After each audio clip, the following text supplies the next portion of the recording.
ternyata undangan palsu, nggak ada undangan sebetulnya. Nah, akhirnya kita bubar. Bahkan saya sering lihat ketawa sendiri, sering jalan-jalan sendiri, gak pakai sendal. Ya, sampai detik ini dia ya waktu itu teman saya sendiri, dia terkena mental, gangguan jiwa.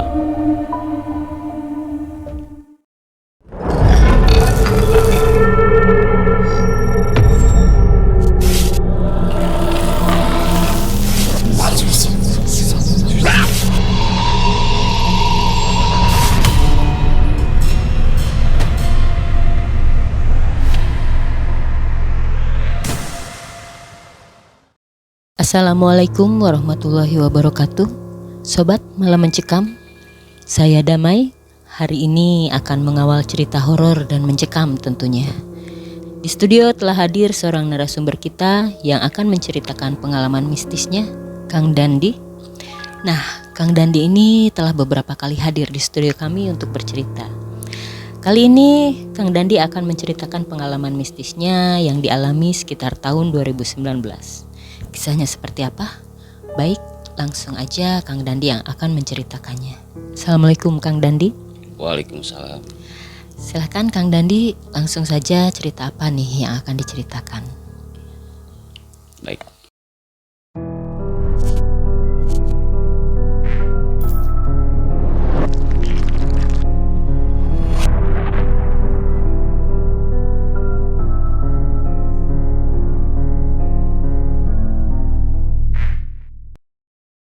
Jadi waktu tahun 2019 saya pulang kerja pada pukul 19.00 atau pukul 7 malam. Sebelum sampai di rumah saya ketemu dengan rekan saya, teman satu organisasi, bahwa dia memberitahukan ada satu kumpulan organisasi kita lagi kumpul di salah satu daerah Bandung Selatan dan mengundang kita untuk hadir ke tempat tersebut. Singkat cerita, sebut saja namanya Jai. Jai bilang sama saya gini, kamu mau ikut gak hadir di undangan ini? Wajib seluruh anggota untuk datang. Tapi saya pulang dulu ya, saya bilang. Gak usah, karena ini kan kalau terlalu lama kesananya nanti keburu malam. Ya udah, kamu yang nyetir ya, oke. Singkat cerita saya pergi menuju ke arah Bandung Selatan. Dari perjalanan tuh kita pergi tuh pukul 7 lewat 15 menitan lah. Sesampainya di daerah itu saya diam tuh depan gapura, tapi kayak gapura yang udah rusak kayak gitulah. Dari tembok gitu, di pinggirnya pohon-pohon bambu ya.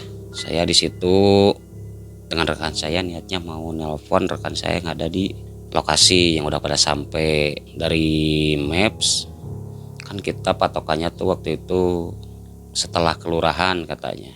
Dari kelurahan sekitar 100 meteran kita kalau nemu keramaian, nah itu tinggal tanyain aja di situ mau ke Bapak Anu lah. Singkat cerita saya berinisiatif buat cari sendiri lah.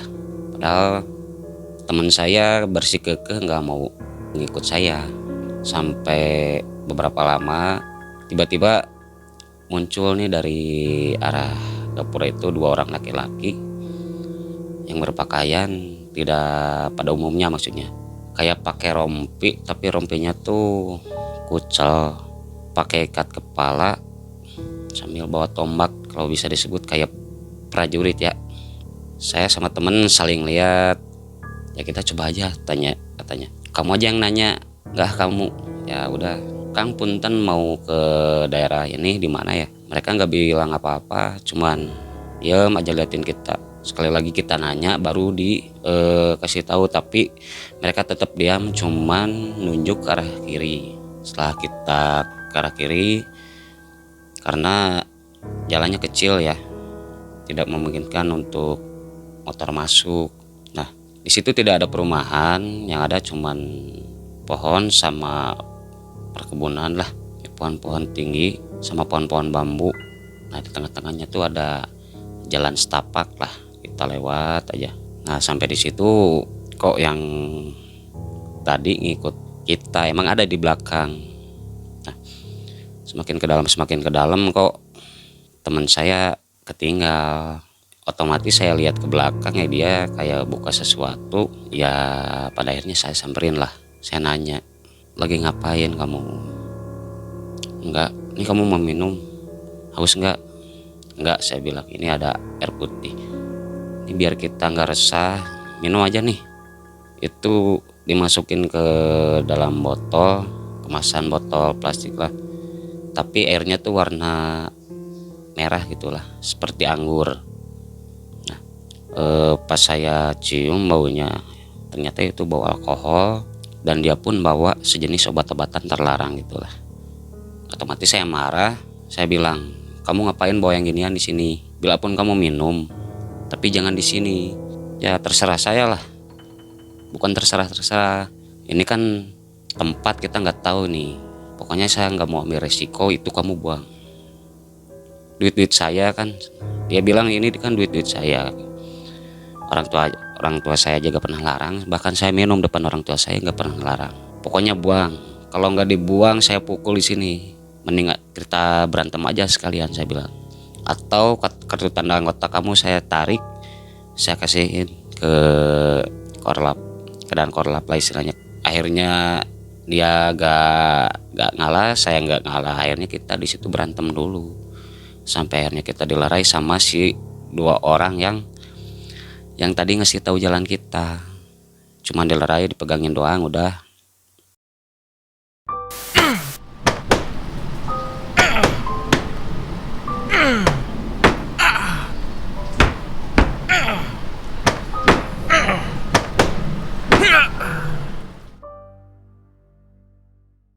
Dia nunjuk lagi ke arah kiri itu. Akhirnya kami minta maaf, kami baikan lagi. Ya kita akhirnya lanjut jalan lagi tuh. Nah, sampai di ujung sana ada semak belukar yang tingginya itu melebihi tinggi saya gitu. Bahkan melebihi tinggi teman saya di situ. Emang daerah sini ada yang kayak ginian, luas lagi. Ya saya juga baru lihat. Akhirnya kita pelan-pelan jalan terus. Nah si dua orang itu udah nggak ada tuh, yang kayak orang prajurit itu nggak ada. Nah di situ saya takut kan, kita berhenti dulu karena gelap. Kita nyalain lampu dari HP tuh. Kita berniat untuk datang ke arah rumah teman saya yang ada ditunjukin sama si bapak itu, sama kedua orang itu. Kita terus jalan sampai akhirnya jalan itu mengecil lah istilahnya, makin tinggi. Ini semak belukar kok hampir setinggi pohon. Nah dari kejauhan saya dengar kayak suara kaki kuda yang banyak, istilah kayak delman lah. Nah saya ikutin terus sama sama teman saya tuh. Saya penasaran nih, saya ikutin terus suaranya sampai saya nemu, sampai keluar semak belukar itu. Saya nengok, kayak bukan jalan aspal, bukan. Jadi pas saya keluar dari semak belukar itu tanah luas tapi aneh gitu bawahnya. Nah ternyata yang saya lihat itu delman yang dinaiki oleh seorang perempuan yang sangat cantik. Ya dia pakai mahkota dengan 4 kuda. Dia lihat, dia berhenti. Nah dia lihat ke saya dengan senyuman. Nah tapi kalau lihat ke teman saya, ke si J itu, dia malah marah, malah melototin dia seakan-akan dia tuh berbuat kesalahan. Akhirnya dia kan ngomong, lihat ke saya sambil dia ngomong, teman kamu katanya. Memang dia pakai bahasa Sunda.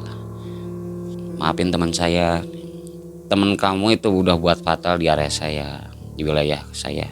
Berani-beraninya mengotori tempat saya. Dari dulu pun kalau ada yang masuk ke sini berbuat kesalahan, apalagi dipakai yang seperti itu, saya bawa. Di situ teman saya ketakutan juga. Saya pun bilang iya, minta maaf. Tapi makin lama dia makin dekat lah. Ya otomatis kita lari lah. Nah, pas lari kita gak tahu arah mau kemana. Kita lari tuh terus, tapi di sisinya pun pokoknya gelap lah. Saya lari terus sama teman saya. Di kejauhan kok saya kayak ngeliat danau. Nah, kok di Bandung dari situ ada danau. Saya bilang teman saya, ini danau beneran. Dia masih diem, masih shock, masih pucat mukanya sambil keringat dingin dia. Saya di situ mengucap istighfar, langsung jatuh duduk saya di situ. Saya duduk aja. Saya zikir dalam hati sambil baca-baca ayat kursi. Gak lama kemudian muncul dari arah sebelah kiri keempat prajurit sekarang dengan membawa tombak persis seperti bapak-bapak 2 orang tadi yang kita nanyain jalan tuh, persis kayak mereka. Nah, tapi ini bukan bapak-bapak yang tadi, cuman bajunya mirip dengan perawakannya mirip. Dari awalnya jalan sampai mereka lari ke arah kita. Nah, otomatis saya berdiri lagi, langsung saya lari nembus maklukar tadi. Saya rasa tuh kita lari berdua tuh sampai terus lari. Kita lari 3 kali berturut-turut balik lagi ke tempat itu, ke tempat danau yang tadi. Entah kita cuman muter doang atau kita ngelilingi menembus maklukar itu ketemu lagi dengan danau itu atau gimana. Ya akhirnya saya nekat buat tembus maklukar yang nggak ada jalan setapaknya. Saya nembus buka jalur kayak gitu kan. Terus saya lari. Pas udah sampai di tempat yang tadi, saya di situ capek langsung duduk lagi. Di situ belum nyampe ke tempat motor yang diparkir ya, yang di pinggir jalan itu, yang depan Gapura itu. Nah, saya diem, tapi saya kaget kok teman saya nggak ada di situ. Sampai akhirnya saya bawa motor dia lagi, karena itu kan kendaraan punya dia tuh. Saya bawa motor, otomatis saya berusaha cari warga setempat untuk bantu saya cari teman saya. Hampir pukul 9:30 malam saya nyari warga setempat, apa yang lagi ronda atau apa. Alhamdulillah saya nemu tuh Bapak Hansip yang lagi keliling tuh. Nah, Bapak Hansip itu saya minta tolong, saya ceritain semuanya. Nah, Bapak Hansip itu langsung manggil bapak-bapak yang ada di pos ronda yang lain. Dari situ kita berangkat ke tempat itu lagi.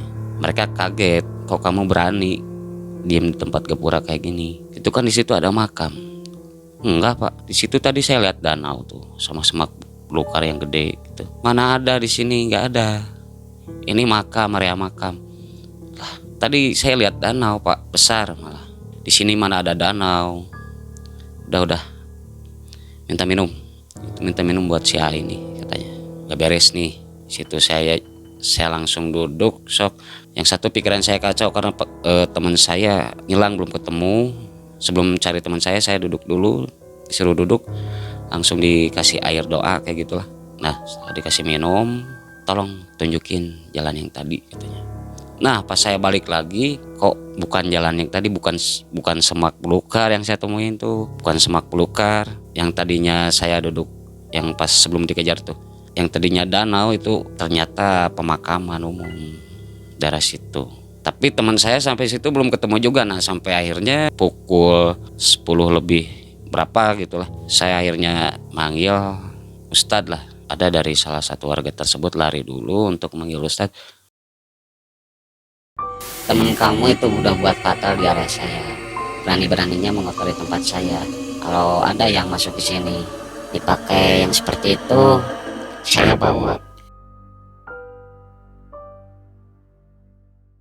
Pak Ustadz itu datang dengan warga yang tadi lari. Di situ si Pak Ustadz itu jalan ke arah tengah makam, baca-baca doa. Kita ngikut dari belakang. Alhamdulillahnya kaget juga, senang ada, kaget ada. Ternyata teman saya tuh lagi tidur katanya. Lagi tidur di pinggir makam. Akhirnya kita bangunin, dia kaget. Kamu kok tadi lari? Bukannya ngikut. Ya tadi saya lari ikut kamu. Nah, pas kamu belok nembus semak belukar itu yang kamu buka jalur, saya hilang di situ. Ada yang tarik saya, ditarik sama laki-laki yang tinggi besar, 4 orang ya, prajurit tadi mungkin, dibawa ke salah satu kayak kerajaan lagi gitu. Di situ katanya dia meminta maaf sampai nangis, sampai akhirnya dibawa lagi. Nah, dia tuh naik delman, dia rasa tuh dia naik delman sama keempat prajurit itu, tapi si wanita itu nggak ikut. Nah, si delmannya dipakai gitu. Nah, pas sebelum menuju danau itu niatnya dia tuh mau dibuang ke danau gitu tadinya tuh. Nah sebelum sampai danau tuh dia diturunkan, disuruh jalan. Nah tiba-tiba dia pingsan, soalnya karena di situ makin lama makin menjadi itu, sosok-sosoknya pada muncul di situ. Bukan cuma cewek itu doang, ada gangguan-gangguan lain yang bersosok hantu gitu. Tapi dia bilang dia pas lagi jalan kayak gitu dia pingsan di pinggir semak belukar itu yang sebelum nyampe ke danau itu. Dia pingsan, napas bangun-bangun dibangunin oleh Pak Ustadz sama kita warga setempat. Dia sadar di situ. Nah kita akhirnya dibawa ke salah satu rumah warga untuk diistirahatkan dulu lah. Udah kita ini aja, saya bilang udah jangan datang aja, ngebelain yang kayak gini kok sampai bikin kita celaka. Ini karena ulah kamu sendiri tadi. Iya saya nyesel. Dia terakhir ngomong cukup sampai di situ doang, karena kesananya dia bahkan sampai detik ini pun, hari ini pun dia maaf ya, agak sedikit terkena gangguan jiwa mungkin ya, walaupun itu teman saya sendiri. Nah akhirnya saya telepon, situ ada sinyal, mendadak ada sinyal, saya nelpon teman saya, maaf saya nggak bisa hadir karena ada sedikit kendala, ada yang terjadi sama aja. Kita ini ada di salah satu rumah warga sama bapak-bapak yang lagi ronda itu. Nah akhirnya kita disuruh pulang. Nah, udah jangan jadi aja, saya bilang nggak apa-apa. Dia tetap gak bilang apa-apa, pulang ke arah Bandung lagi. Sampai di rumah saya turun. Nih motornya, saya bilang, nih motornya. Karena kan pulang pergi saya yang bawa motor dia gitu kan. Saya turun dari motor, nih motornya. Tapi dia tetap diem aja, muka pucatnya, keringetingnya masih ada, diem aja. Wah saya ini bilang, oh ini gak beres nih.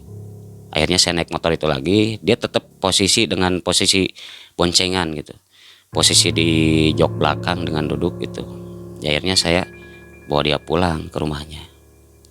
Saya bilang ceritain semuanya ke orang tuanya. Saya berinisiatif untuk manggil Bapak Agus lagi. Ya sampai akhirnya Pak Agus datang. Saya, kedua orang tuanya sama kakaknya disuruh keluar dulu, biar saya aja di sini sama Jai katanya. Udah akhirnya kita nurut, kita keluar, kunci pintunya katanya. Oke. Nah udah dikunci, kita sekian lama nunggu. Di dalam rumah tuh kayak berisik banget. Pak Agus kayak terus baca-baca aja, tapi di situ muncul suara-suara. Aduh, si Jainya kesurupan juga. Ternyata itu sesosok yang ada di sana ngikutin. Tapi bukan si cewek itu. Ini suaranya makin menggema, makin besar. Ada suara ketawa, ada suara apalah. Itu mereka di dalam 2 orang, tapi kok suaranya kayak rame, hampir kayak 6 orang. Saling bersautan kayak gitu kan. Akhirnya hampir setengah jam alhamdulillah proses penyembuhan si Jai selesai. Ini Pak Agusnya bilang, ini kalau diterusin pilihannya ada 2. Mau dia sembuh tanpa digangguin yang kayak gituan, atau pengen tenang tapi terus diganggu, gak akan tenang, kasihan katanya. Akhirnya kedua orang tuanya milih buat ya udahlah, sembuhin aja, kasihan. Tapi syaratnya kayak gini, separuh ingatannya hilang, hampir 80% hilang, tapi di situ sembuh. Ya akhirnya sepakat, kita semua sepakat. Nah di situ baca-baca lagi doa, gak tau lah, saya kurang paham. Nah di situ singkat cerita udah selesai. Pak Agus dan si Jai pun tidur. Nah esok harinya saya datang lagi ke rumahnya si Jai untuk nengok keadaannya.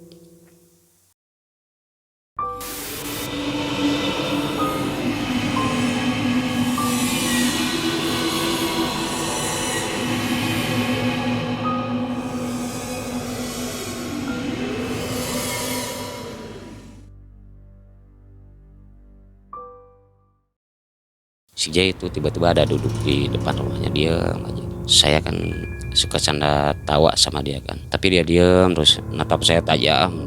Dia nggak ngomong apa-apa, cuman ibunya datang, sini dan sini, masuk, biarin katanya. Saya masuk, ngobrol. Itu ingatannya dia kan, kata Pak Agus, separuh hilang. Daripada dia digangguin terus kan, ibunya nggak kuat lah, kasihan. Oh gitu Bu, coba saya tanya ya Bu. Jangan, udah kamu pulang aja, udah gak apa-apa, yang penting sehat. Udah gak ada hal-hal yang gaib yang ganggu dia lagi katanya. Saya pulang, sampai singkat ceritanya sampai di rumah, di malam harinya saya tidur kok ada yang ketuk pintu, padahal kan posisi gerbang dikunci juga. Siapa yang ketuk pintu? Saya mikir, oh kalau saya penasaran ini pasti muncul nih, saya bilang kayak gitu. Sampai pada akhirnya surat terakhir ada di jendela kamar. Ternyata makin kesel, saya bukannya makin takut tapi saya malah kesel. Ini saya susah tidur, ganggu mulu. Saya keluar, saya sambil bawa air yang udah saya bacain doa. Udah kesel, niatnya mau dimarahin, ternyata ada yang lagi duduk tuh cewek. Saya kan awalnya memang yang takut banget, tapi kok sampai teror terus-terusan kayak gini ya akhirnya saya kesel lah. Saya keluar tuh ada yang lagi duduk, niatnya mau saya jambak tuh rambutnya tuh. Oh dia, saya bilang, oh dia yang ketuk pintu tadi. Gak ada, kalau orang sih gak ada gunanya gitu, gak ada kerjaan. Ini saya kesel, awas. Saya samperin, saya pelan-pelan ngendap-ngendap mau dijambak rambutnya. Dia terbang sambil ketawa, itu kuntilanak. Cuman gangguan dia ketukan pintu aja, cuman cukup sampai di situ doang si gangguan kuntilanak tuh. Karena kebetulan kan di depan rumah saya ada rumah kosong yang udah lama gak ditempatin, yang masih dalam tahap pembangunan dalam. Di situ gak ada yang mau beli rumah itu, walaupun masih dalam tahap pembangunan. Besoknya lagi saya dapat kabar dari orang tuanya Jay, ya tepatnya oleh bapaknya dikasih tahu. Dia marah-marah, siapa yang ngajak ke sana? Dandi. Saya bilang enggak, jujur aja. Ya emang saya jujur pak, posisinya saya pulang kerja dia yang ngajak. Kalau nggak percaya tanya aja yang ada di tempat dia ngajak tuh, di pinggir lapang. Oh, si bapak itu niatnya mau nyamperin orang yang mengadakan acara rapat di daerah tempat tersebut gitu.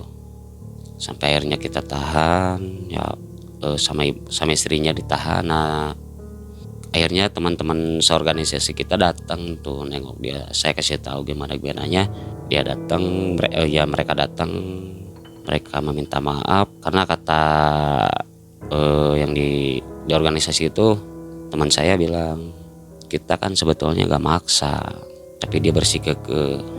Yang mau datang silahkan, yang enggak silahkan. Saya bilang bukannya wajib lah, siapa yang bilang wajib katanya. Kita di sana bukan rapat, kita cuman mau liliwetan doang di sana, silaturahmi sama organisasi yang ada di daerah sana. Istilahnya niatan kita di sana cuman silaturahmi, bukan rapat. Oh berarti si Jay nggak bohong di situ. Undangan bukan. Ternyata undangan palsu, nggak ada undangan sebetulnya. Nah, akhirnya kita bubar. Bahkan saya sering lihat dia sering ketawa sendiri, sering jalan-jalan sendiri, gak pakai sendal tuh. Sampai detik ini dia ya, walaupun itu teman saya sendiri, dia terkena mental, gangguan jiwa. Baik, itulah cerita kali ini. Pengalaman yang luar biasa ya sobat. Semoga pengalaman yang dialami Kang Dandi ini bermanfaat untuk kita semua. Dari cerita tadi nih Kang Dandi, saya jadi penasaran juga mau bertanya sesuatu nih. Tadi kan Kang Dandi bercerita ya, di perjalanan teman Kang Dandi itu memakai obat-obatan terlarang. Jadi hanya dia mungkin yang tersesat gitu ya, di alam gaib. Betul. Dan sampai sekarang berarti dari kejadian itu tidak sadarkan diri dong. Jadi dia nggak sempat bercerita gitu ketika dia tersesat itu seperti apa detailnya. Dia ceritanya cuma dikit sih pas waktu di rumah warga itu aja. Karena udah terkena mentalnya nggak kuat mungkin. Ya udah kena gangguan jiwa mungkin. Oh, berarti ini masih misteri juga gitu ya, di alam sana seperti apa gitu ya. Kemudian pelajaran apa nih yang bisa kita bagikan kepada sobat malam mencekam dari pengalaman Kang Dandi tadi? Intinya sih satu, jangan beraninya atau mencoba-coba buat bawa semacam minuman atau obat-obatan terlarang, apalagi diminum di tempat itu atau di suatu tempat yang kita gak tahu awal mulanya seperti apa, dan apalagi berbuat hal-hal yang tidak diinginkan. Itu aja sih pesan saya. Ya, baik. Sobat Malam Mencekam, sepertinya ini patut kita jadikan pelajaran ya. Jadi dimanapun kita berada, tetap harus berlaku baik ya. Jangan melakukan hal-hal negatif, karena bukan hanya kita sebagai manusia, juga di alam gaib juga gak suka ternyata. Dan untuk yang punya pengalaman horor juga dan ingin kisahnya diangkat di channel Malam Mencekam ini, bisa mengirimkan ceritanya ke email malammencekam@story@gmail.com. Siapa tahu kisah sobat yang akan kami angkat, ataupun sobat Malam Mencekam akan kami undang ke studio Malam Mencekam untuk menceritakannya secara langsung. Kita ketemu lagi di cerita horor dan mencekam lainnya, tetap di channel Malam Mencekam. Wassalamualaikum warahmatullahi wabarakatuh.